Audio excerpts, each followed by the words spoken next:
Syederalun sebanyak 262 santri dayah terpadu Jamiah Al-Zanjabil Desa Bukit Tekuh Kota Juang pada Kamis 13 Juni 2024 diwisuda sebagai tahfiz Al-Quran ke-7 di halaman dayah tersebut.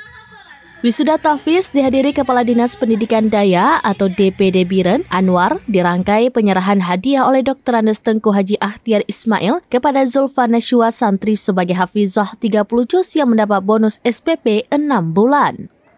Ketua Panitia Tengku Muhammad Ihsan mengatakan, santri yang lulus dan wisuda kategori B mencapai target hafalan sebanyak 148 santri.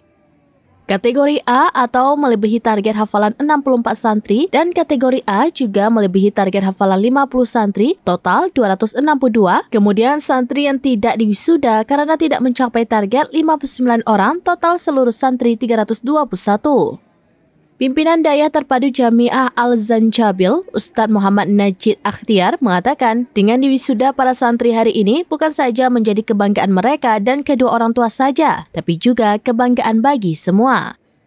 Kadis Pendidikan Dayah Kabupaten Biren, Anwar, dalam sambutannya mengatakan, sejak bulan Januari 2024 ditugaskan membina 194 dayah yang ada di Kabupaten Biren, ada 47.000 santri dan 5.000 guru menginap di dayah, atau 10% dari jumlah penduduk Biren saat ini. Dari Biren, Yusmandin Idris, Serambinews.com.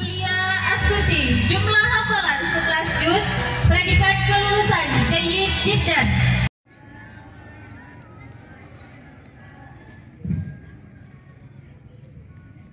Download Tribun X sekarang, menghadirkan lokal menjadi Indonesia.